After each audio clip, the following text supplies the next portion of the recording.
ये खाने का समय है। नायरा डाइनिंग टेबल पर बैठकर किसानों के अनाज उगाने के बारे में एक किताब पढ़ रही है। नायरा, अब किताब रख दो बेटा, रात के खाने का समय हो गया। ठीक है मम्मी। जल्द ही सब लोग खाने के लिए बैठ जाते हैं। मम्मी ने बहुत सारे लाजवाब खाने के साथ मकई का सलाद भी बनाया है। ओह! क्या हुआ नायरा, तुम क्या देख रही हो? इस किताब में इस किसान ने ये मकई उगाई है, देखिए। ओह, ऐसा है क्या? ये तो अच्छी बात है। नायरा, तुम्हें पता है सारे किसान अनाज उगाते हैं। हाँ, वो लोग हम सब के लिए बहुत महत्वपूर्ण हैं, क्योंकि वो लोग हमारे लिए बहुत सारा अच्छा खाना लाते हैं। हाँ नायरा, और तुम जानती हो कुछ किसान तो राजा भी हैं। मैंने इसे एक टीवी शो में देखा था। क्या मतलब है तुम्हारा नील? हाँ, पिछले हफ्ते मैं और दादी राजकुमारी सीता के बारे में टीवी पर एक शो देख रहे थे।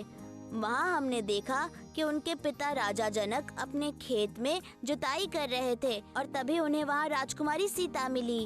हाँ, ये तुम क्या कह रहे हो? राजकुमारी सीता खेत में उगाई गई थी? ये कैसे मुमकिन है? नहीं। हम पहले खाना खा लेते हैं और उसके बाद मैं तुम दोनों को राजकुमारी सीता के जन्म की कहानी सुनाऊंगी।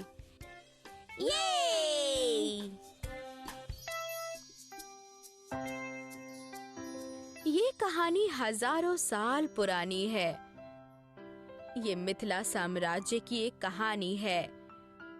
इस सुंदर और समृद्ध राज्य पर जनक नाम के एक बुद्धिमान और दयालु राजा का शासन था।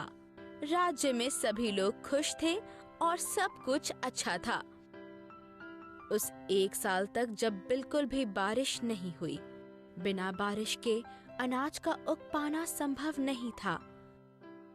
राज्य के सभी लोग बहुत दुखी और चिंतित थे। सारा भंडारित खाना तेजी से खत्म हो रहा था और लोगों के पास खाने के लिए बहुत कम अनाज बचा था। राज दरबार के कुछ महत्वपूर्ण लोगों और संतों ने राजा जनक को सुझाव दिया कि राज्य के वैदिक अनुष्ठानों और मान्यताओं के अनुसार उन्हें स्वयं सोने के हल से खेत में जुताई करनी होगी। ऐसा माना जाता था कि इससे बारिश के देवता भगवान इंद्र प्रसन्न होंगे और बारिश जल्द ही वापस आ जाएगी। राजा जनक सहमत हो गए और एक सुबह वो अन्य किसानों और शाही लोगों के साथ अनुष्ठान के लिए एक खेत में गए। इस खेत में बहुत सी खाड़ियाँ थी। खाड़ियाँ खेत में बनाई गई गहरी रेखाएं हैं जहाँ बीज बोए जाते हैं। जब राजा जनक खेत में हल चला रहे थे तभी उनका हल जमीन में छुपी किसी कठोर चीज से टकराया। उन्होंने हल चलाना बंद कर दिया और अपने हाथों से मिट्टी खोदने लगे।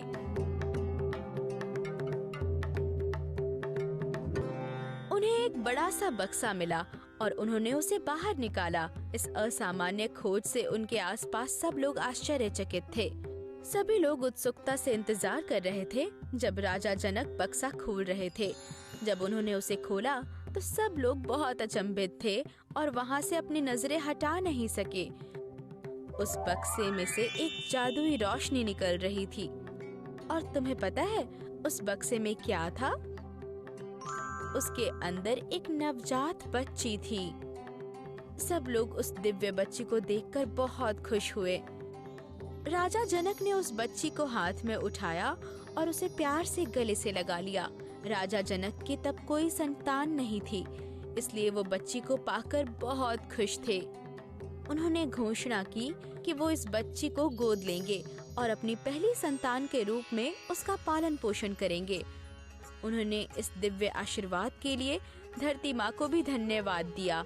उन्होंने उस बच्ची का नाम सीता रखा। सीता का अर्थ है कुंड और उनका ये नाम इसलिए रखा गया क्योंकि वो कुंड में पाई गई थी। इसके तुरंत बाद भारी बारिश होने लगी और राज्य के सभी लोग एक बार फिर बहुत खुश हो गए। बाद में राजकुमारी सीता को जानकी के नाम से भी जाना जाने लगा क्योंकि वो राजा जनक की बेटी थी। कुछ लोग उन्हें मैथिली और वैदेही भी कहते थे, क्योंकि वो मिथिला की राजकुमारी थी जिस पर विदेह के शाही वंश का शासन था।